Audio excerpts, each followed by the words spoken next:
evening, Bahamas, coming up tonight on our news. The Prime Minister and NEMA hold a press conference to discuss preparations for Hurricane Irma. A former banker charged in connection with that $1 million Bahamas Power and Light fraud case. Well, Minister of Education finally weighing in on those national examination results.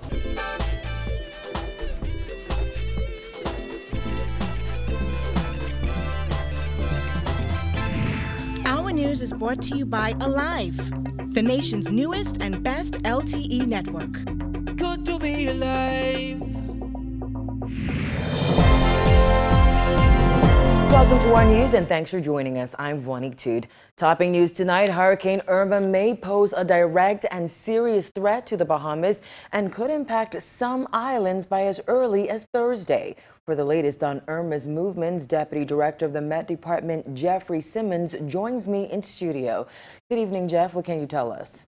Good afternoon, Bahamas. This is Jeffrey Simmons from the Bahamas Department of Meteorology, giving you a latest update on Hurricane Irma as it moved through the Atlantic toward the northern Leeward Islands. You can see we have a satellite, well-defined satellite picture here, with a well-defined eye for Irma as it makes its way to the northern Leeward Islands. And right now you can see these islands are now beginning to be affected by the outer bands of Hurricane Irma. Now taking a look at the track of Irma as it moves across the Atlantic, what we expect to happen here is we expect Irma to continue its best movement into the Caribbean later tomorrow. Right now, Irma is situated at latitude 16.7 degrees north and longitude 54.4 degrees west. Irma is moving toward the west at about 13 miles per hour. The speed right now on Irma is 130 miles per hour. That makes Irma a very powerful Category 4 hurricane as it moves into the area. We expect this hurricane to maintain its intensity as it moves into the region across Puerto Rico, north of Puerto Rico and Hispaniola, and as it gets closer to the Bahamas beginning on Thursday.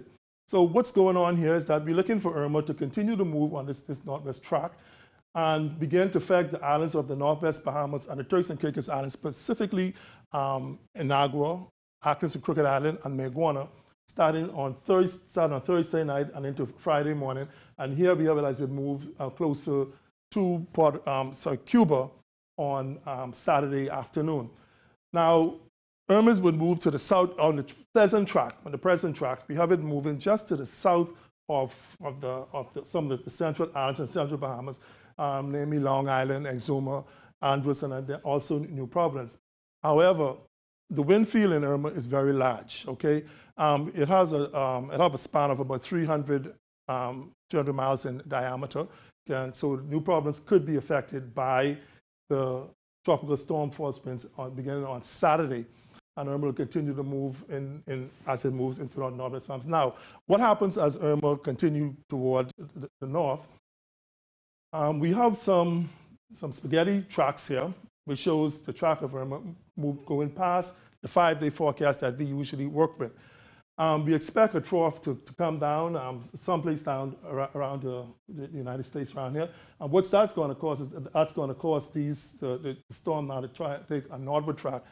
This track could put the islands of Grand Bahama and Bimini and also Abaco in some danger later on in the week, possibly Sunday leading into Monday. So what we're asking residents to do in the Bahamas is to be prepared for Irma, especially those in the southern islands, and then as it moves up into moves near the central and northwest Bahamas, we expect some further activities to happen. So we're saying to the Bahamian public, be prepared. There's a possibility, even though we have these tracks here, it could come, the tracks can go either way, which means that we could, there's a possibility, feel some impact on Irma. As the days go by, leading into, as we go more into the week, we'll have more definite information on exactly which islands would be affected in the Bahamas. But for the meantime, we're asking all residents throughout the Bahamas, prepare. This is a Category 4, a major hurricane. Good evening. Thanks so much, Jeff. We'll continue to keep you updated on Irma's movements. And as the powerful storm continues to make its way toward the Bahamas, the National Emergency Management Agency held its first press briefing on Hurricane Irma today. The message being touted was hope for the best, but prepare for the worst. This as Prime Minister Dr. Hubert Minnis confirmed the country's catastrophic risk insurance is paid up ahead of Irma. Jasmine Brown reports. During that nearly hour-and-a-half-long press briefing, the Prime Minister and heads of various government agencies outlined how the administration is planning to prepare for the potentially dangerous storm. A part of those storm preparations was signing back on for the Caribbean Catastrophe Risk Insurance Facility policy. The Prime Minister gave this brief response when asked about the policy this afternoon. It's a different government, different administration, and it's paid up. Back in June, Minnis announced that the AG's office was asked to review the former government's decision to opt out of its policy, which resulted in the loss of relief payouts of more than $32 million following Hurricane Matthew. On the sidelines of today's press conference, Minister of Finance Peter Turnquest says as it stands that policy would pay out an estimated $35 million if Irma has a catastrophic impact on the Bahamas.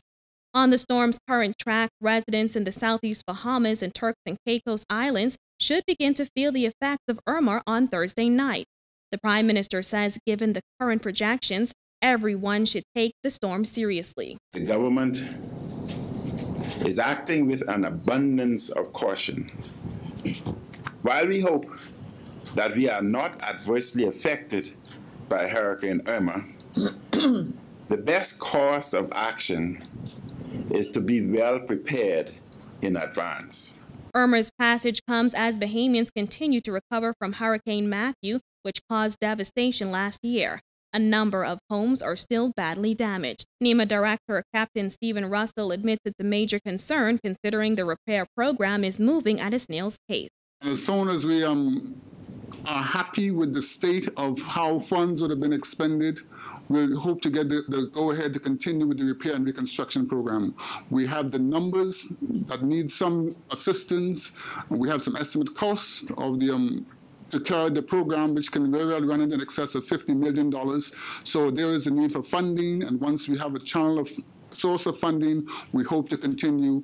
Meantime, heads of various government agencies insisted they are doing all they can to prepare for the storm. We've already been in contact with Carolette with respect to having teams at the ready to assist any of the islands in the Commonwealth that requires. We will today be reaching out as well to Grand Bahama Power. That's one of our close partners in these types of situations, and we will be looking to them for assistance as well. In terms of vector control, we do know with the rain that is expected, post-hurricane we will have issues with mosquitoes. All islands have been supplied with adequate chemicals. That's in the first instance, the larvicide, and in the second instance, the adulticide. We have also placed orders for additional supplies to come in post-hurricane. Finally, in terms of road clearance itself, again, we have contractors on standby to clear the roads. Ministry Works teams, however, will also be assisting them with the removal of debris, and we are confident that we will be able to match our performance from Hurricane Matthew last year, when the major roads were made passable in 4 days. Reporting for our News, I'm Jasmine Brown. Following calls for Bahamians to make the necessary preparations, New Providence residents sprung into action today, purchasing hurricane supplies. April Sands has that. Well, as you know, Vonique, it is the first day of school for some, but as for many other Bahamians, they're taking Hurricane Irma pretty seriously. As of early as this morning, retail store shelves have been running low, needing to now be restocked. Long lines stretched outside Chelsea's Choice on Old Trail Road this afternoon as customers made a mad dash to stock up on basic necessities like drinking water. Some of these irate customers told us they were waiting online for hours, only to be turned away empty-handed. Basically, it's more than 3.5 hours we were waiting, and it's really exhausted. You understand? And then when you reach the gate, they're closing the gate. You know, come on, you should have that common courtesy to sort of accommodate some of the customers that are waiting. I mean, due to the circumstances, because after all, people have other things to do. But you take time at your busy schedule today to deal with this, and here when you reach this gate, it's closed? No, it's not fair. Over at Kelly's Home Center in the mall at Marathon, managers say the store was filled with customers buying hurricane supplies, including batteries, flashlights, and candles.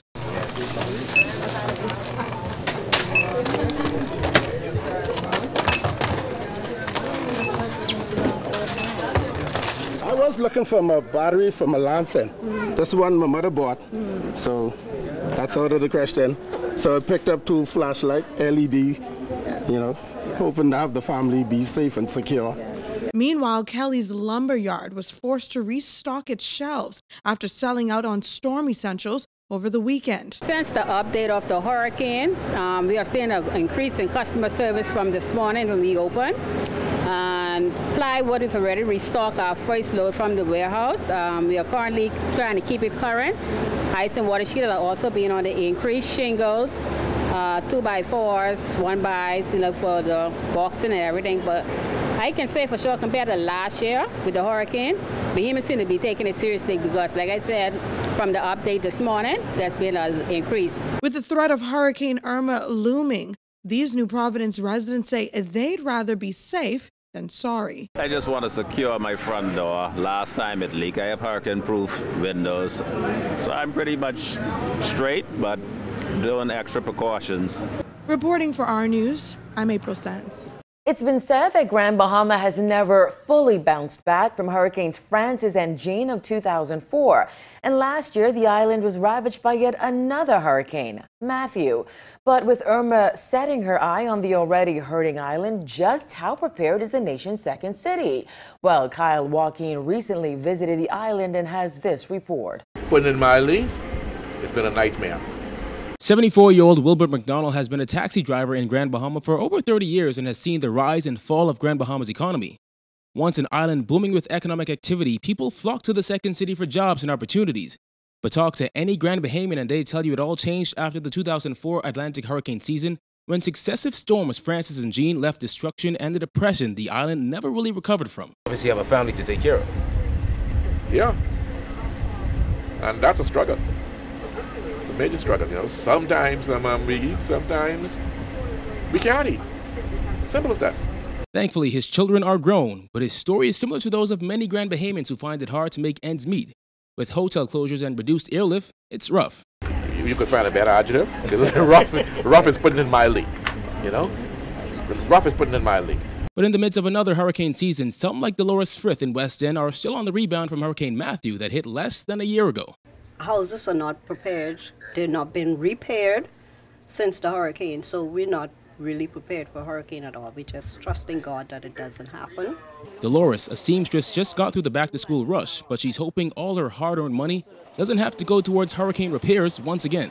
I can say that I've been blessed because I still have a house, a roof over my head. It's been repaired to a certain extent, but it's never been completed. And I won't complain, whereas you have other neighbors, the roof, we just had some weather a while ago. And as you can see, she has tarp still on her roof. And I thought the hurricane was there coming just then, the wind and rain that we had a couple minutes ago. It's no doubt been a rough past decade for Grand Bahamians, but for people like Tanya, they're holding on to hope. Hope that the glory days would someday return. But for me, I'm a survivor, so I'm going to survive. I know about hard times. Okay, so with this, only thing this could do is make me strong. For our news, I'm Kyle Joaquin. And as Hurricane Irma threatens to make a direct hit on the Bahamas, Prime Minister Dr. Hubert Minnis is sending a stern warning to all merchants that price gouging is a criminal offense and will be punished to the highest extent of the law. But I send a warning out to merchants. Do not attempt price gouging. We will bring the full force of the law on you. You must not attempt to enriching yourself at the expense of the poor or those who are just trying to survive. We will not tolerate. Everybody is entitled to a fair opportunity and a fair shake. Any merchant, I don't care who you are, any merchant who attempts it, we will deal with them.